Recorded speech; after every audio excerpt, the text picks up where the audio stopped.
Si siembras una ilusión y la riegas con tu amor y el agua de la constancia, brotará en ti una flor y su aroma y su calor te arroparán cuando algo vaya mal. Si siembras. Comienza Compartiendo Valores, un programa que destaca el trabajo comunitario. Ganador de los premios Río de los Pájaros y Caduceo 2015. Conduce Alberto Rantucho. Comenzamos aquí Compartiendo Valores, programa que pretendemos resaltar a instituciones y personas de Bahía Blanca. En esta oportunidad lo hacemos con Juan Carlos Duralde en el Museo Histórico. Una persona que hace un aporte interesante a la cultura, a la comunidad toda, y que debemos de conocerlo y debemos aprovecharlo. Lo escuchamos que realmente todo resulta muy interesante. Zermatt, una fábrica integral de baterías para el mercado automotriz, generando un cambio constante y profundo en las tecnologías a aplicar. Ser o no ser, su batería debe ser Zermatt. Panificadora Nuevo Sol, 20 años de trayectoria. Agrupa y capacita a 25 personas con discapacidad. Adquiera y saboree los productos que allí se elaboran. Panificadora Nuevo Sol, Italia 247, teléfono 0291-452-2779. Juan Carlos, qué interesante el museo, bueno, tal vez poco conocido. ¿Cómo surge este museo? Bueno, la idea surgió hace como unos 30 o 40 años, ya de cuando estaba en Rosario, porque soy rosarino, de algún día poner un museo, digamos, con un archivo documental. A mí me gusta mucho el tema de la documentación fotográfica, digamos. Yo de pequeño coleccionaba estampillas y postales. Siempre me gustaron las postales donde se observaban los edificios antiguos, la arquitectura y todo eso. Y bueno, con los años la idea se fue afirmando hasta que me acuerdo que un domingo que yo compraba La Nación en esa época, salió un artículo en donde era furor, creo que en España, el tema de los cafés temáticos, ¿no? Y que en realidad era un proyecto que yo tenía de café museo de hacer, ¿no? Y bueno, fueron transcurriendo los años hasta que aterricé en Bahía Blanca en el año 1982 y ahí se fue, digamos, consolidando el proyecto porque he ido comprando cosas antiguas, iba a todos los remates. Y bueno, hasta tuve que comprar una casa adicional para guardar las cosas, porque en mi casa ya no entraba. Y bueno, el proyecto seguía avanzando, pero tenía que encontrar... Un lugar para mostrarlo. Claro, una esquina de una avenida, ¿no es cierto? Y un edificio antiguo, que había muy pocas, ¿no es cierto?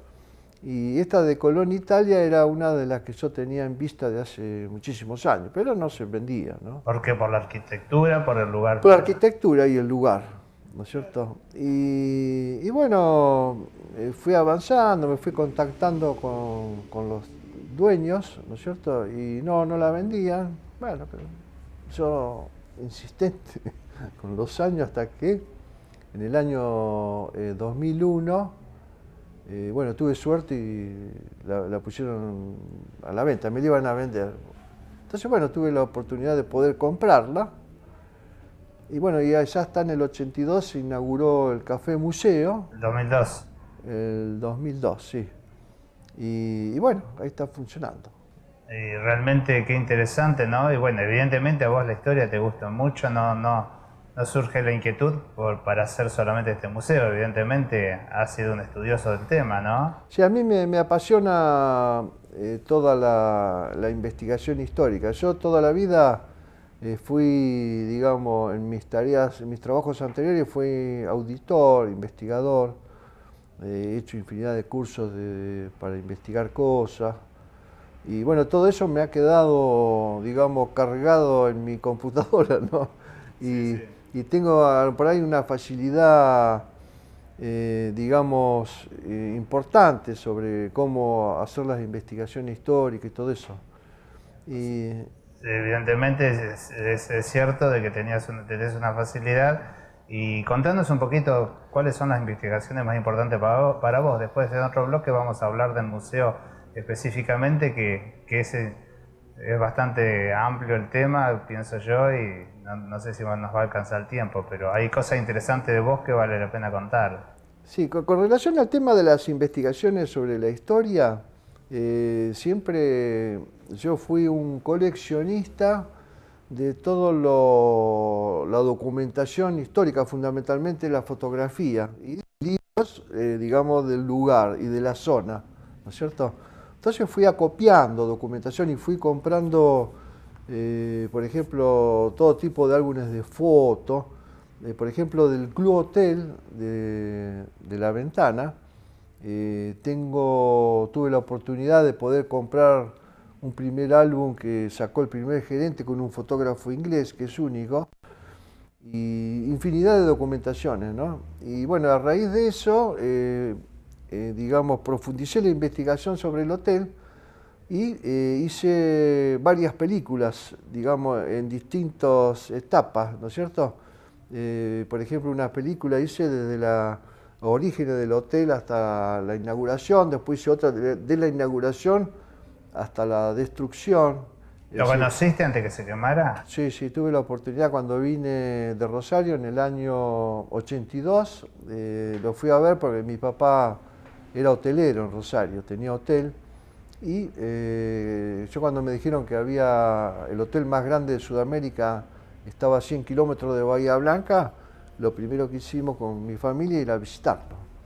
Y bueno, lo pude conocer entero. Después en el año 83, me acuerdo cuando se quemó, en realidad lo quemaron, ¿no es cierto?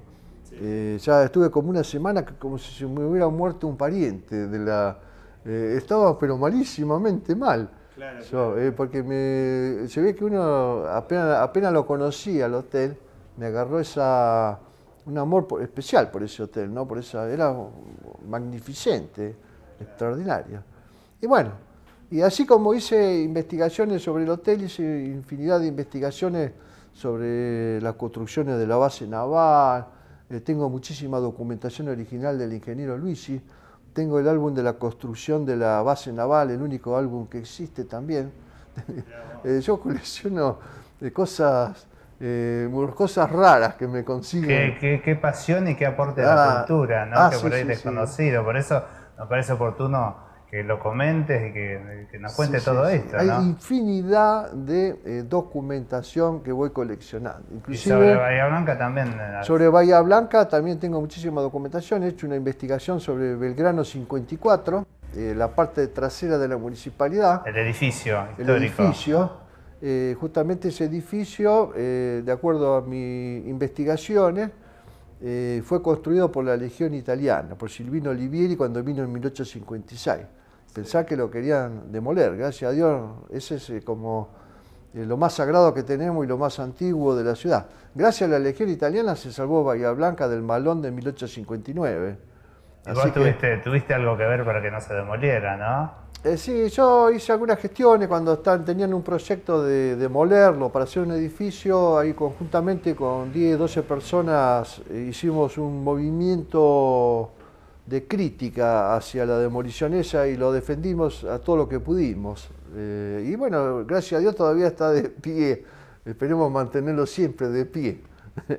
Y sí, bueno, yo creo que es una lucha permanente, el cuidado de los monumentos históricos, ¿no? De la ciudad, que por ahí corren algún riesgo por alguien que se le ocurre que quedaría mejor otra cosa, ¿no? Claro, muchas veces no siempre priman lo comercial, el punto, ¿no? Para hacer departamento, cochera, no, pero primero tenemos que conocer la historia nuestra y respetar, digamos, el baluarte principal de que fue esa construcción. Ahí estuvo la Legión Italiana y como tal nos salvó del último malón de 1859. Si no hubieran estado los italianos, no hubiera quedado nada en esa época con ese malón. Eran 3000 lanzas que atacaron a la ciudad. Qué interesante. Ah, ¿no? sí. Y no sí, tantos tengo- lo saben. Te hacemos una pausa Juan Sí, Carlos, y sí, seguimos. cómo no.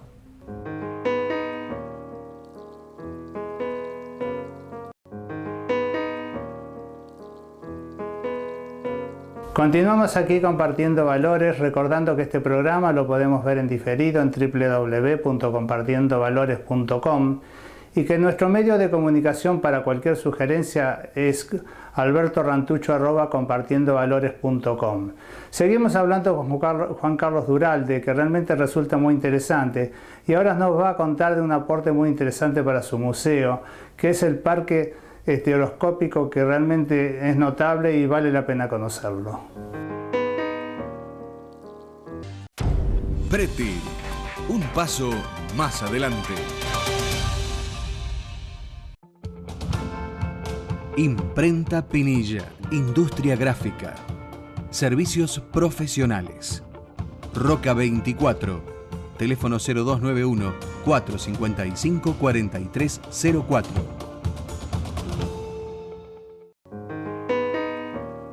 Bueno, Juan Carlos, vamos a hablar un poquito del museo. Vemos que tenés una historia muy amplia vos mismo, ¿no? Pero vamos a hablar un poquito del museo. ¿Cuáles fueron las primeras piezas? ¿Cómo llegás a abrirlo en aquellos comienzos en el 2002? Bueno, justamente yo desde que llegué a Bahía Blanca empecé a asistir a todos los remates y a comprar, digamos, cosas antiguas, ¿no? Ya cuando lo inauguré ya tenía muchos objetos, ¿no es cierto? Ahora tengo miles de objetos, está todo clasificado por sector, ¿no es cierto? Hay todo tipo de sector, ¿no es cierto? Están de la vida cotidiana, de la cocina, hay radios, candados, máquina fotográfica, digamos, hay una cantidad de vitrinas impresionantes, todas llenas de objetos y están todas bien delimitadas y explicadas. Si habláramos de objetos antiguos, ¿cuáles serían los más antiguos, por ejemplo? No, los más antiguos, tengo, por ejemplo, tengo monedas argentinas muy antiguas, los patacones que le decían. Que después salieron otra vez en el... Sí, acá de Bahía Blanca tengo objetos de la posta de Iturra, que fue el último malón de 1859, fue la que resistió el último malón, la posta de Iturra, que la saquearon los indios. Pero de los objetos más antiguos hay infinidad de objetos antiguos. La mayoría son realmente antiguos, porque eso me lo destacan muchas veces los visitantes extranjeros. De la vez pasada vinieron unos rusos y me felicitaron porque es un museo con objetos realmente antiguos, me dijo, porque hay muchos que no tienen cosas muy antiguas. Claro, que son representativas de una época, pero que no son tan antiguas. Exactamente, y consta de varios sectores. Ajá, anda contándonos un poquito los distintos sectores, que lo vamos a ir mostrando a la vez. Por ejemplo, cuando vienen las escuelas, que vienen escuelas o colegios, yo le hago toda la visita guiada y le voy explicando, digamos, vitrina por vitrina, y me hacen preguntas y yo le voy contestando, y vamos avanzando, y hasta que terminamos en el parque estereoscópico, que es este que ven acá a mi costado, es el único que existe en Sudamérica. Son máquinas francesas del año 1890, en donde se puede ver en tridimensión fotografías. Por ejemplo, tenemos de Mar del Plata, de Buenos Aires, del sur argentino, del extranjero, de Europa. Y yo les pregunto a los chicos de la escuela que vienen desde jardín de infantes hasta los de la secundaria vienen, sí. Les pregunto y la mayoría me contesta alucinante. Les pregunto qué les parece. Claro, sí, que lo es realmente. Quedan asombrados, pero asombrados.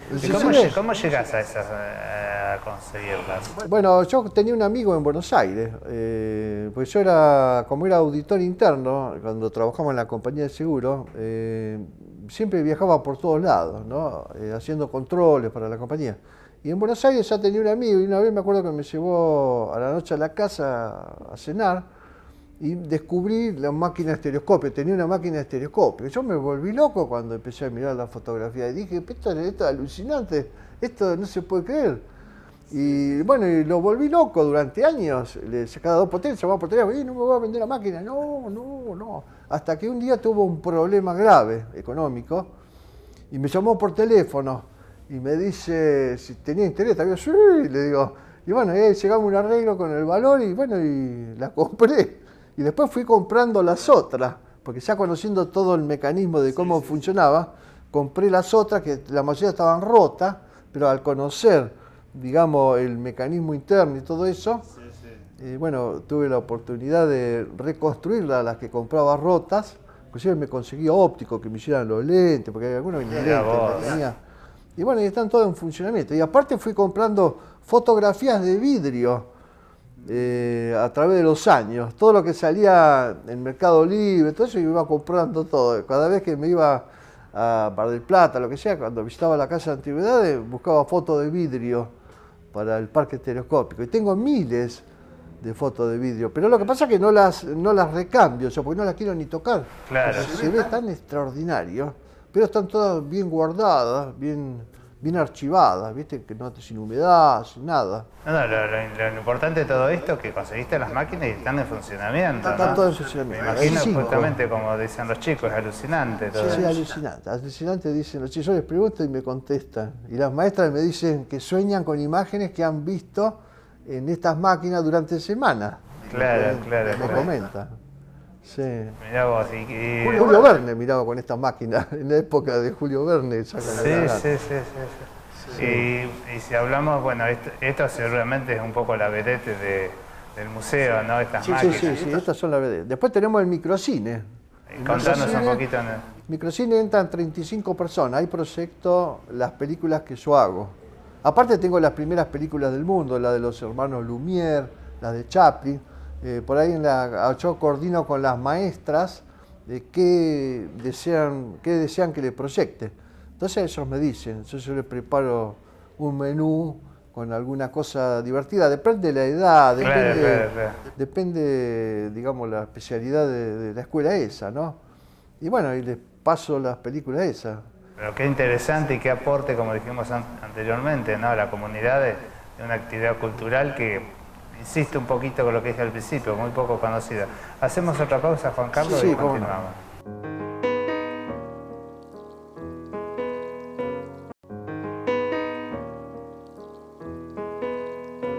Y ya vamos al último segmento de Compartiendo Valores desde el Museo Histórico con Juan Carlos Duralde.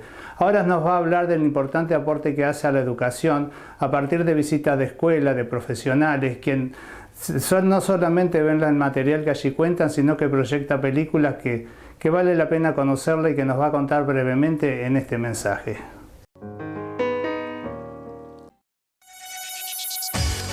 Está auspiciando este programa Colegio de Arquitectos de la Provincia de Buenos Aires, Distrito 10. Bueno, vamos a seguir. Vos contabas recién del microcine, que bueno, que participan alumnos de escuelas con sus docentes, y que es interesante tal vez difundirlo un poquito más, porque seguramente a partir de este programa estamos convencidos que puede haber un poquito más de demanda, de interés por este museo que es tan interesante. Contanos un poquito qué películas proyectás, vos decías algunas de Chaplin y demás. Contanos un poquito cuál es tu colección. Bueno, yo tengo mis propias películas hechas, que la hace el museo, ¿no? Sobre investigación histórica realizada. Tenemos sobre las primeras épocas de Bahía Blanca, hay también una hecha sobre el coronel Estomba, que está muy interesante, que trata de la localización de sus restos en el cementerio de la Recoleta y la repatriación de los mismos hacia la iglesia, están en la iglesia, y a su vez también da un reconto de toda su historia militar, ¿no es cierto? Y todas las medallas, salen todas las medallas que se ganó el coronel Estomba. Ahora, te pregunto, para hacer esa película, sin duda, para vos significa un esfuerzo en todo sentido, económico, y de pensar dónde podés recabar información, porque no es que esa información vas a un libro y está todo escrito ya, ¿no es cierto? Exactamente. Bueno, es mi pasión la investigación, y tengo la habilidad digamos, en función de las experiencias anteriores del auditor, de saber dónde buscar, digamos, documentación para fundamentar lo que las películas que hago. Sos algo así como un detective, ¿no? Sí, sí, totalmente, totalmente. Evidentemente naciste para esto y lo estás desarrollando. Seguramente. La vez pasada me acuerdo que defendiendo, juntamente con un conjunto de ciudadanos, el edificio de Belgrano 54, que es el que hablábamos hoy, sí. Hicieron lo de la Legión Italiana, un hombre acá de Bahía Blanca, que tenía familiares ahí en el Consejo Deliberante, me dice, pero vos que sos de Rosario, ¿qué tenés que venir acá a defender edificios de Bahía Blanca? Y le digo, yo me siento bahiense, más bahiense. Además defendés el patrimonio histórico, ¿no? Tal cual. No solo defendés Bahía Blanca. Exactamente. Y aparte de defender Bahía Blanca, hice una película también sobre Arturo Coleman. Porque yo tengo también todos los archivos propios del señor Coleman. Yo tuve la oportunidad de comprarlos también.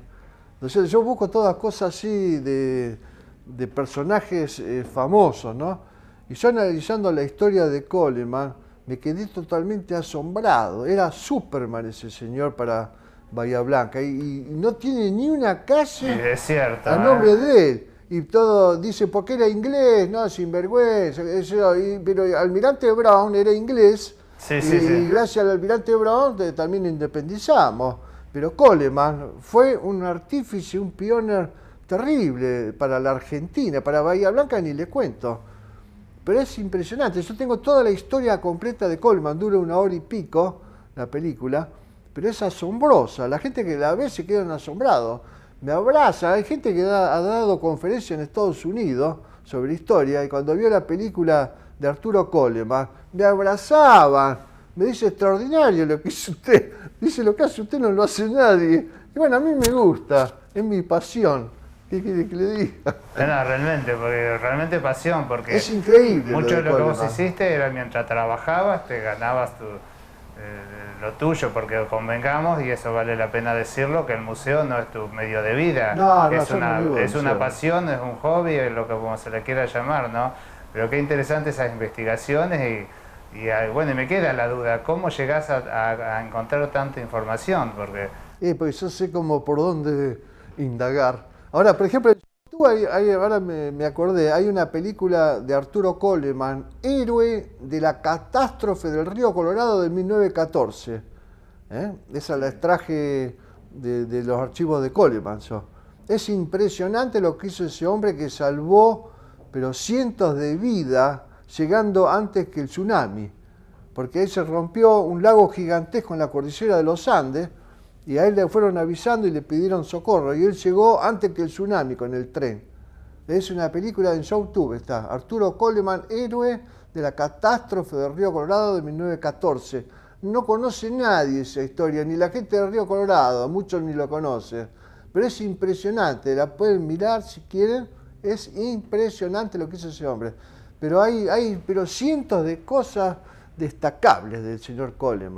¿Y cómo está viendo este programa un docente y dice qué interesante para atraer a mis alumnos? ¿Cómo se comunican con vos? ¿Cómo son las visitas? ¿Que son grupos reducidos? Sí, hasta 35 personas, digamos, los puedo atender, me tienen que avisar con anticipación para no tener ocupado a lo mejor con otro grupo. ¿No es cierto? La sala que tenés. Claro, y los horarios yo me adecuo a los horarios de la escuela o los colegios. Ellos me dicen, mire, vamos a las 2 de la tarde. Yo normalmente no abro, pero yo me adecuo a los horarios de los grupos de las escuelas. Yo me adecuo a ellos. Seguramente con las explicaciones tuyas, que hablas con tanta pasión, sumado a todo lo que hay acá, los chicos se engancharán en la historia más de lo que se han enganchado hasta entonces. Hay un trabajo que estoy haciendo de hace años, Viaje al pasado de Bahía Blanca, donde, digamos, esa es un poco mi idea primigia de chico, de lograr, digamos, saco la foto al edificio moderno y atrás desaparece y aparece el edificio que había antes, ¿no es cierto? Sí. Doy la dirección, todo. Antes hacía las películas, todo edificio viejo ponía. Y los chicos de la escuela no les interesaba. Decían, ¿y eso qué? Le ponían los carteles. Ahora hacen la comparación y Claro, se enganchan. se sorprenden, porque dicen, mira lo que había, y se enganchan. Pero antes, mirá, yo le ponía los carteles, esto es San Martín 330. O sea que realmente, bueno, lamentablemente se nos termina el tiempo, ¿no? Sí. Pero qué... Bueno, y estoy haciendo un trabajo, ya hice 2 calles, tengo para hacer 40 calles. Ahora estoy trabajando para hacer Avenida Colón completa, porque conseguí toda la fotografía de antes, del año... antes y de ahora. No, claro, no, todo lo viejo. Y después yo voy con un sistema que inventé yo, voy con la computadora, con la máquina de fotos, le saco en el mismo ángulo la foto a la casa moderna de la misma dirección. Por eso Después la proceso y sale la casa moderna y desaparece, aparece la antigua. Pero tengo acá de Avenida Colón, ahora estoy trabajando con eso. Estoy trabajando con Celarrayán y con Estomba también. Qué interesante. Acá edificios del año 1898 y 1897 tengo de acá de la calle de Colón. No se puede creer la vejestad de los edificios esos comparado con los nuevos. Bueno, realmente tenemos que terminar el programa, pero sí, por lo visto nos queda para hacer en cualquier momento otro programa sí, con no, un montón de temas. Te ¿cómo agradecemos no? mucho. No, al contrario, realmente agradecido soy yo. Vemos que hay pasión en todo esto. Gracias. No, gracias a ustedes, muy amables.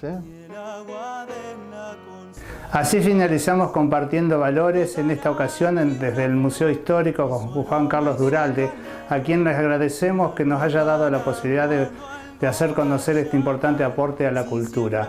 A todos ustedes los esperamos en Compartiendo Valores la próxima semana. Y lo abonas con la envidia, será difícil arrancar la maldad de tu alma si hecho raíz, y que mi luz te acompañe, pues la vida es un jardín donde lo bueno y lo malo se confunden y